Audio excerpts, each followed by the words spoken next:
పిఠాపురం నియోజకవర్గం గురించి మాట్లాడదాం. ఈ పిఠాపురం అనే ప్రాంతం ఈస్ట్ గోదావరి అంటే తూర్పుగోదావరి జిల్లాలో భాగంగా ఉండిద్ది. కాకినాడ పార్లమెంట్ పరిధిలోకే వస్తుందన్నమాట. కాకినాడ నుంచి పెద్ద దూరం కూడా కాదు, 15 కిలోమీటర్ల దూరం అనమాట.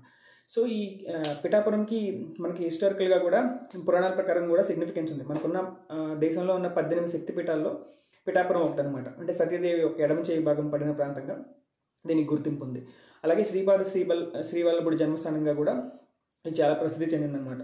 సో మనకు కాకినాడ పార్లమెంట్ పరిధిలో ఇదొక ప్రైమ్ నియోజకవర్గం అని చెప్పొచ్చు. అదే కాకుండా ఇది ఒక గ్రామీణ నియోజకవర్గం. అంటే మొత్తం ఇప్పుడు 2,30,000 ఓటర్లు ఉన్నారనమాట. ఈ 2,30,000 కూడా ఉంది 3 మండలాలు. అందులో కూడా 81% వరకు దాదాపు గ్రామీణ నియోజకవర్గమే అనమాట. ఇక మిగతా ఉన్న 19% కూడా ఏదో పెద్ద పట్టణం అంటే అదేం కాదు. పిఠాపురం లాంటి చిన్న చిన్న టౌన్ లాంటిది ఇదేం పెద్దగా. సో మనకున్న 3 మండలాలు ఏంటంటే గొల్లప్రోలు, పిఠాపురం, కొత్తపల్లి. ఈ 3 మండలాల్లోనే మొత్తం నియోజకవర్గం కేంద్రీకృతమైందన్నమాట. సో ఇప్పుడు మనం పిఠాపురం ఒక ఎలక్టోరల్ అంటే ఎన్నికల సిగ్నిఫికెన్స్ ఒక దాదాపు 50 ఏళ్ళ నుంచి తీసుకున్నా మనకి మొత్తం 1952 ఎలక్షన్స్ మొదలైన దగ్గర నుంచి ఒక 16 సార్లు ఎలక్షన్ జరిగితే దాదాపు మొదట్లో ఏదో ప్రజా పార్టీ అని ఒకటి ఉండేది, అది 2 సార్లు, కాంగ్రెస్ ఒక 5 సార్లు, తెలుగుదేశం మొత్తం కలిపి 3 సార్లు మాత్రమే. అది కాకుండా ప్రజారాజ్యం పార్టీ కూడా ఒకసారి గెలిచింది, భారతీయ జనతా పార్టీ కూడా ఒకసారి గెలిచింది, రీసెంట్గా వైకాపా కూడా గెలిచింది. సో ఇక్కడ ఒకసారి ట్రెండ్ చూస్తే వీళ్ళు గెలిపించిన పార్టీ అంటూ లేదంటే వచ్చిన ప్రతి పార్టీని గెలిపించారు, అందరికీ ఒక అవకాశం ఇచ్చారనమాట. సో ఇప్పుడు మనకి గత 50 ఏళ్ళుగా ఎలక్టోరల్ హిస్టరీ చూసుకున్నా కానీ 1972 నుంచి దాదాపు ఒక పార్టీకి తిరిగి మళ్ళీ గెలిపించిన దాఖలాలు కూడా లేవు. వాళ్ళు కొన్నిసార్లు వ్యక్తిని చూసేశారు, కొన్నిసార్లు పార్టీని చూసేశారు, కొన్నిసార్లు కొత్తగా అవకాశం ఇద్దామని వేశారు. ప్రజారాజ్యం భారతీయ జనతా పార్టీకి కూడా ఆంధ్రలో అవకాశం ఇచ్చారంటే చూడాలి వాళ్ళ రాజకీయ చైతన్యం ఏ స్థాయిలో ఉందనేది మనకి ఈజీగా అర్థమవుతుంది. అసలు ఇండిపెండెంట్లు కొత్త పార్టీలను కూడా ప్రజారాజ్యం పార్టీ కొత్త పార్టీలకు కూడా అవకాశం ఇచ్చారు.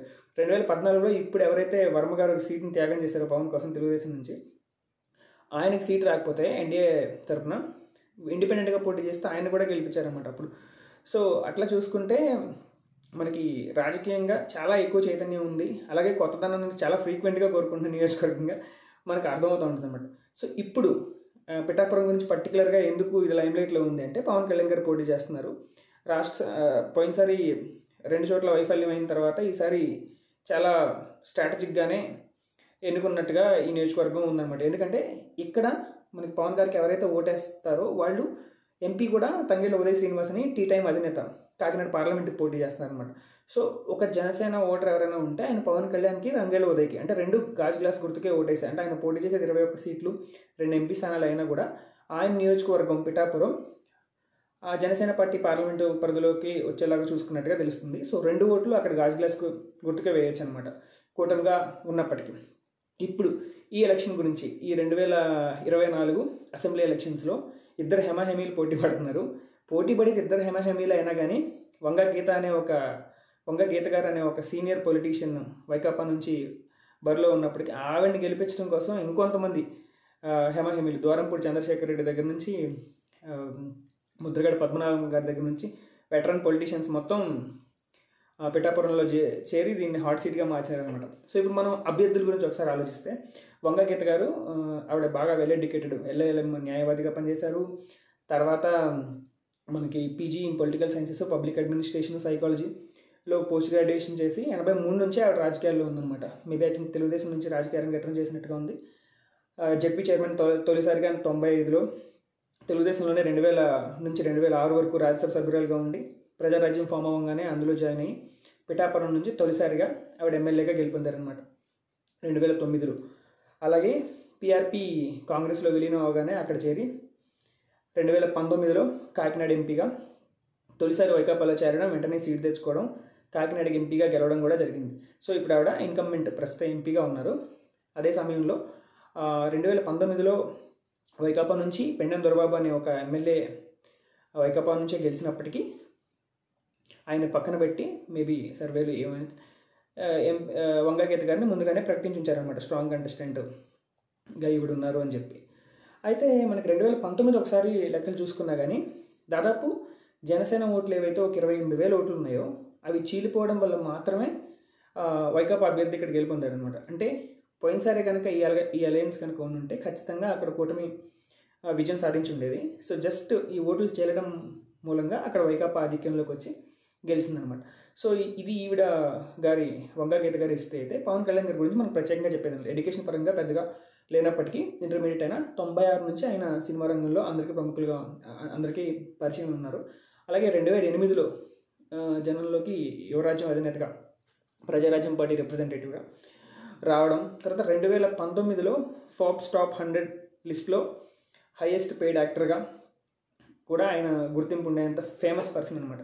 అలాగే 2014లో ఎన్డీఏ విజయం సాధించింది ఆంధ్రప్రదేశ్లో, అంటే తెలుగుదేశం కూటమి బీజేపీ కూటమి సాధించిందంటే అది ఆయన సపోర్ట్. అప్పుడు వాళ్ళు గెలిచిన 2% ఓట్లలో కనీసం ఆయన కంట్రిబ్యూషన్ అంతకన్నా ఎక్కువగానే ఉంటుందని ఆ రోజు అందరూ ఒప్పుకున్నారు. సో 2014 గవర్నమెంట్ ఫామ్ చేయడంలో ఆయన చాలా క్రియాశీలకమైన పాత్ర. సో ఆ తర్వాత 2019కి వచ్చేటప్పటికి ఆయన మళ్ళీ లెఫ్ట్ బీఎస్పీతో జతగట్టి దాదాపు 6% ఓట్లు 40 నియోజకవర్గాల్లో గెలుపోవటం ప్రభావితం చేసేంతగా ఆయన ఇన్ఫ్లుయెన్స్ చేశారు. మళ్ళీ 2014కి వచ్చేటప్పటికి ఆయనే కూటమిని బిల్డ్ చేసే రేంజ్కి ఎదిగారు. ఆయన్ని ఇగ్నోర్ చేసి రాజకీయాలు చేయలేని స్థాయికి ఆయన ఎదిగారనమాట. ఇప్పుడు ఇది ఇద్దరు అభ్యర్థులు. సో పిఠాపురం ప్రజలు ఎవరు నిర్ణయించుకుంటారనే విషయం పక్కన పెడితే ఇద్దరు హెమాహెమీలు పోటీలో ఉన్నారు. ఒకళ్ళేమో ఒక పార్టీ అధ్యక్షులు కాగా ఇంకొకరు పార్లమెంట్ సభ్యులు, జడ్పీ చైర్మన్గా పనిచేసిన వాళ్ళు, రాజ్యసభ సభ్యురాలుగా పనిచేసిన వాళ్ళు, ఎమ్మెల్యే పనిచేసిన వాళ్ళు. సో వంగగీత గారి హిస్టరీ ఇది. అయితే మనం పిఠాపురం ప్లెయిన్గా లెక్కలు చూసుకున్నా కానీ మొత్తం ఉంది 2,30,000 మంది ఓటర్లు. అందులో క్లియర్గా కాపులే ఒక 85 నుంచి 90,000 ఉన్నారు, ఎస్సీలు ఒక 40,000 వరకు, ఎస్సీ ఎస్టీలు 40,000 వరకు ఉన్నారు, బీసీలు 80,000 వరకు ఉన్నారు బీసీ జనాభా. అలాగే అదర్ దాన్ కాపు ఓసీ ఓటర్లు మనకు ఒక 20,000 వరకు ఉన్నారు. అంటే ఇది చాలా స్ట్రాటజిక్గా తీసుకున్న సీట్ లాగే కనిపిస్తుంది అనమాట. సో కూటమిలో ఉన్న అన్ని పార్టీలకి కలిపి చాలా ఈజీగా మనకి ఓట్స్ కనుక బదిలీ జరగగలిగి ఓటర్లందరినీ బూత్కి రప్పించి ఓట్ చేయించుకోగలిగితే పవన్ కళ్యాణ్ గారికి చాలా సునాయాసంగా నెగ్గే ఒక నియోజకవర్గాన్ని వాళ్ళు అన్ని లెక్కలు చూసుకొని ఎన్నుకున్నట్టుగా ఉందన్నమాట. అయితే ఇక్కడ కొన్ని కీలకమైన ఫ్యాక్టర్స్ ఉన్నాయి. ఇప్పుడు మనకి ముద్రగడ పద్మనాభం గారు కాపు రిజర్వేషన్ ఛాంపియన్ ఎవరైతే ఉన్నారో ఆయన గత 3-4 ఏళ్ళ నుంచి నాంచి చివరికి ఎలక్షన్స్ ముందు వెళ్ళి ఇప్పుడు వైకాపాలో చేరడం, ఇప్పుడు ఆయన క్రెడిబిలిటీకే పెద్ద సమస్య. పవన్ కళ్యాణ్ ఓడిస్తే తప్ప ఆయనకి అక్కడ ఆ పార్టీలో గుర్తింపు ఉంటుందా లేదా అన్నట్టుగా ఆయన ఆత్మగౌరవ పోరాటం చేస్తున్నారు అక్కడ. అలాగే ఇంకొక విషయం ఏంటంటే ఇందాక చెప్పినట్టు 2019లో ఎవరైతే జనసేన తరఫున పోటీ చేసి 28,000 ఓట్లు గణనీయంగా తెచ్చుకొని పరోక్షంగా వైకాపా గెలుపు కారణమయ్యారో ఆవిడ ఎప్పుడైతే అనౌన్స్మెంట్ వచ్చిందో పవన్ కళ్యాణ్ గారు పోటీ చేయబోతున్నారు అనగానే ఆవిడ వెళ్ళిపోయి వైకాపాలో చేరిపోయారనమాట. అలాగే వంగా గీత గారు లోకల్ అనే ఒక అందుబాటులో ఉంటారు, లోకల్ అనే ఒక ఆర్గ్యుమెంట్ కూడా కొంచెం బాగానే పనిచేస్తున్నట్టుగా ఉంది.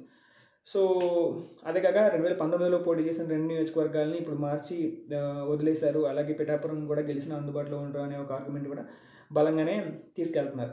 అయితే ఇక్కడ ఎంతకన్నా ఇంపార్టెంట్ పాయింట్ ఉంటుంది తెలుగుదేశం వర్మ గారి ప్రభావం. సో ఆయన్ని 2014లో ఇండిపెండెంట్గా కూడా ఆయన కూటమిని ప్రతిపక్షాన్ని తట్టుకొని గెలవగలిగాడంటే ఆయనకు ఒక స్ట్రాంగ్ మనకి కింద ఫౌండేషను ఇది ప్రజల్లో పట్టు ఉందని తెలుస్తూనే ఉంటుంది. సో ఆయనకి ఒక రకంగా అది రాజకీయంగా క్లిష్ట పరిస్థితిని తెలిసినా సపోర్ట్ చేస్తాను, పవన్ కళ్యాణ్ గారిని గెలిపిస్తానని చెప్తున్నారు. కానీ ఆయన ఒకసారి గెలిపించిన తర్వాత ఆయన నియోజకవర్గంలో పాతుకుపోతే ఈయన భవిష్యత్తు ఏమవుతుంది వర్మగారిదనే అనుమానం ఎవరికైనా ఉంటుంది. సో ఆయన భవిష్యత్తుపై ఒక రకంగా నీళ్ళు కమ్ముకున్నాయని చెప్పచ్చు. అయితే మనకు 2026లో ఏవైతే నియోజకవర్గాల పునర్విభజన ఉంటుందో అప్పుడు మనం 175 సీట్లు 200 పాతుకవుతాయి కాబట్టి మీ అందరినీ అకామిడేట్ చేస్తామని చెప్పి ఒక యూనివర్సల్ ఆర్గ్యుమెంట్ చెప్పుకుంటూ అందరూ నెట్టుకొచ్చేస్తున్నారు సీట్లు రాని వాళ్ళకి, త్యాగాలు చేసిన వాళ్ళకి. సో వాటి మీద అలాంటి రకమైన హామీ ఏదో మంత్రి పదవులు హామీలు ఎమ్మెల్సీ హామీలో ఇచ్చి మొత్తానికి సర్దు మణిగిన ఆయన ఫుల్ ఫ్లెడ్జ్డ్గా సపోర్ట్ చేస్తే ఈ గెలుపు చాలా తేలికవుతుంది అన్నమాట. సో ఓ రకంగా పిఠాపురం అనేది ఇప్పుడు ఎన్డీఏ అంటే పవన్ కళ్యాణ్ గారిని గెలిస్తే దాని ఏమంటారు శాంక్టిటీ రూపురేఖలు మారిపోయే అవకాశాలు చాలా ఎక్కువగా ఉన్నాయి. అది కాకుండా మనకి రకరకాల శక్తులన్నీ ఒకే చోట మోహరించి పవన్ కళ్యాణ్ గారి మీద యుద్ధం చేస్తున్నాయి కాబట్టి. అయితే కొన్ని పాజిటివ్ ఫ్యాక్టర్స్, నామినేషన్ రోజు జరిగిన ఒక భారీ ర్యాలీ, దానిలో వచ్చిన జనసునామీ, ఇవన్నీ చూస్తే చాలా ఈజీగానే ఈసారి పవన్ కళ్యాణ్ గారు ఈ నియోజకవర్గంలో గెలుస్తారని అనిపిస్తూ ఉంటుంది. అయితే ఇంకా ఒక అడుగు ముందుకు పోయి జనసేన వాళ్ళు అయితే పిఠాపురంలో గెలుపు గురించి కాదు లెక్కలు, మన మెజారిటీ గురించే లెక్కలు జరుగుతున్నాయని చెప్తుంటారు. సో ఏదో ఒక 10-15 రోజుల్లో ఎలక్షన్స్ అయిపోతాయి, ఇంకొక 20 రోజులు ఆగితే జూన్ 4 తారీఖు కల్లా రిజల్ట్స్ కూడా వచ్చేస్తాయి. సో చాలా చాలా తెలివిగా పిక్ చేసుకున్న ఒక పిఠాపురం సీటు, చాలా పాజిటివ్ అట్మాస్ఫియర్ కూడా ఉంది. తంగెళ్ళ ఉదయ్ని ఎంపీగా పెట్టడం టీ టైం అధినేతను కూడా ఇక్కడ కలిసి వచ్చే అంశమే. సో ఇవన్నీ వెరసి పవన్ కళ్యాణ్ గారికి ఈసారి విజయం సిద్ధించడం ఖాయంగానే కనిపిస్తుంది. సో ఏం జరుగుతుందో చూద్దాం.